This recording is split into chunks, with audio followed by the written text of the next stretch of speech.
Welcome back to my channel Amrita Joya চ্যানেলে তোমাদেরকে অনেক স্বাগত, অনেক ভালোবাসা জানি। আজকে আমার একটা নতুন ব্লগ শুরু করলাম। আর এই তো বেরিয়েছি, ছেলেও আমার সাথে দাঁড়াবে ওখানে। আর সত্যি কালকের এত সুন্দর আমার প্রোগ্রামটা আমি আয়োজন করে, সত্যি খুব ভালো প্রোগ্রাম মানে হয়েছে। আর আজকে দেখো ওয়েদারটা, রাত্রেবেলা বৃষ্টি হয়েছে, সকালেও বৃষ্টি। কাল কিন্তু খুব সুন্দর, মানে সত্যি এত সুন্দর ওয়েদার ছিল, কারেন্ট ছিল, মানে সব দিক দিয়ে সত্যি খুব প্রোগ্রামটা আমার সাকসেস হয়েছে, সেটাই ভালো লাগছে। তোমরা অবশ্যই জানিও তোমাদের কেমন লাগলো। চলো, দাঁড়িয়েছি বাসের জন্য, একটু একটু বৃষ্টি পড়ছে কিন্তু ছাতাটা আর খুললাম না। চলো তোমরা আজকেও সাথে থেকে ভিডিওটা স্কিপ না করে দেখতে থাকো। বাসে যাচ্ছি, মহিলা বাসে ভিডিও পাবো। আর এখন বৃষ্টি একটু কমেছে, এতক্ষণ তো ছিল বৃষ্টি। চলো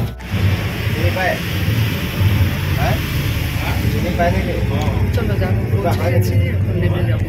ফ্রেন্ডস স্কুল থেকে বেরিয়ে বাসে এসে বসেছি, বাসে কোনো ছাড়েনি, তবে আবার বৃষ্টি অল্প অল্প শুরু হয়েছে। আর বাইরে মানে পুরো কালো পড়েছে। যাক, আর ঘুম পাচ্ছে ভীষণ, যেহেতু কাল রাতে শুতে শুতে অনেক লেট হয়েছে। যদি মনে আনন্দ, যে প্রোগ্রামটা এত ভালো হয়েছে, সবাই বলছে, মানে ফিডব্যাকটা এত ভালো পাচ্ছি আর কি। তো চলো আবার বাড়ি, আজকে সন্ধ্যার সময় মিউজিক ক্লাসও আছে। তো চলো আবার বাড়ি পৌঁছে কথা হবে। তো বাড়ি এসে ফ্রেশ হয়ে এই যে লাঞ্চের টেবিলে বসলাম। আর এই দেখো ডাঁটা চচ্চড়ি, ডাল, আর এখানে ভাত করলা পুর আর বড়া। চলো লাঞ্চটা করে নিই, তারপর একটু রেস্ট করব যদি সময় হয়, তারপর বিকালে ক্লাস করাবো। স্কুল থেকে বাড়ি ফিরে এসে ফ্রেশ হয়ে এই যে এখন খেতে বসবো, রেডি করেছি। তো চলো আগে খেয়ে নিই, যদি একটু সময় হয় তাহলে ঘুমাবো, কারণ প্রায় 4:10-15 হয়ে গেছে, আবার বিকালবেলা উঠে ক্লাস আছে। তো চলো আগে খেয়ে নিই, তারপর আবার পরে কথা হচ্ছে। শুভ সন্ধ্যা বন্ধুরা।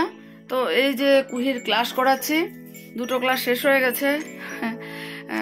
খুব একটা বেশিক্ষণ ঘুমাতে পারিনি। আর আজকে মনটাও ভীষণ খারাপ লাগছে যে কাল এমন সময় এত হুলস্থুলি ছিল বাড়িতে, এত সুন্দর আয়োজন। সেটাই বন্দনা মোদিকে বলছিলাম যে সত্যি কিভাবে সময়টা চলে যায়। গতকালকে এমন সময় কি মানে দৌড়াদৌড়ি, সবাই আসবে, কি আনন্দ। আর এই কয়েকদিন সন্ধ্যার সময় মানে প্র্যাকটিস হয়েছে, 3 দিন করলাম। সত্যি সবাই মিলে গান নিয়ে যে এত ভালো লাগে, মানে গান বাজনা বাড়িতে হলে সত্যি মানে মুহূর্তগুলো খুব ভালো। আমার বাবা ওটাই বলতো যে গানের পরিবেশটাই অন্যরকম হয়, মনটা ভালো করে দেয় মানুষের, এটাই আর কি। তো যা কি করব, আবার আগামীতে প্রোগ্রাম করলে তখন আবার এইভাবেই এনজয় করতে পারবো। তো চলো কুহির ক্লাসটা করে তারপর যাব রান্নাঘরে, অনেক কাজ, দুধ জাল দেবো, চা বানাবো, রান্না করতে হবে। তো চলো আবার পরে কথা হচ্ছে।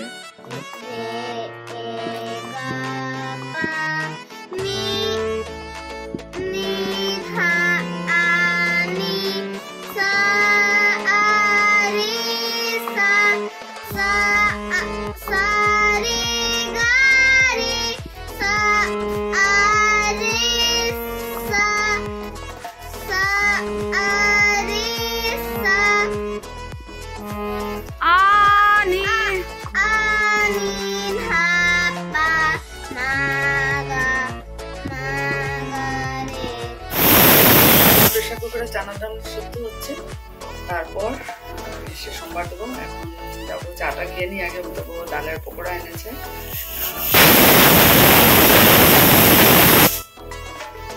তারপর বানাবো। দেখতেই পাচ্ছ আমার যেমন কেমন জানি লাগছে, আমার মানে চলতে ইচ্ছা করছে না, জোর জবরদস্তি চলছে, কারণ কালকের সারাদিনের টায়ার, তারপর ঘুমটা শেষ। আজকেও আবার সকালবেলা উঠে গেছি, দুপুরবেলাও সেভাবে ঘুম হয়নি। এখন মনে হচ্ছে কতক্ষণ বিছানায় যাবো। চলো চাটা আগে, খুব এনার্জিটা পাবো। চলো, এই দেখো চানার ডাল আর সয়াবিন তরকারি করব। আলু কেটে রেখেছি ধুয়ে, আর এই দেখো সয়াবিন একটু ভাপে দিয়ে রাখলাম। ডাল হয়ে গেছে, এখন এটা করব। এই দেখো সয়াবিন তরকারি কেমন লাগছে জানিও, দেখে তো মনে হচ্ছে বেশ দারুণ লাগছে। চলো নেই, আর এনার্জি আর নেই, মানে কতক্ষণে খেয়ে দে বিছানায় যাব। ডিনার কমপ্লিট করে আসলাম, আর কমপ্লিট করার পরেও অনেক কাজ সেগুলো শেষ করলাম। আর আজকে একটু আগেই হয়েছে, এখন রাত 11টা বাজছে। সত্যি কালকের দিনটা যে সন্ধ্যা থেকে যে কতবার মনে পড়ছে যে কাল এমন সময় মানে ভীষণ ব্যস্ত ছিলাম, এভাবে ব্যস্ততার মধ্যে কাল মানে সন্ধ্যাটা পার করেছি। এত সুন্দর একটা পরিবেশ হয়েছিল, গানের, ডান্স, কবিতা সবার মধ্যে যে সত্যি এত সুন্দর কাল সন্ধ্যাটা আমরা সবাই আনন্দ পেয়েছি, আনন্দ উপভোগ করেছি। সেটাই আজকে ভাবছিলাম যে আজকে কেমন যেন খালি খালি লাগছে। এতদিন ধরে গানের প্র্যাকটিস, মানে সত্যি কিছু একটা প্রোগ্রাম হলে সেই মানে মনের আনন্দটাই অনেক বেশি। তো যাক, আবার নেক্সটে প্রোগ্রাম করব সেই আশায় মানে মনের মধ্যে আছে। তো চলো বন্ধুরা, আজকের ভিডিওটা এখানে শেষ করে দিচ্ছি। আগামীকাল নতুন একটা ভিডিও দেখা হচ্ছে। তোমরা সবাই খুব ভালো থেকো, সুস্থ থেকো। Good night.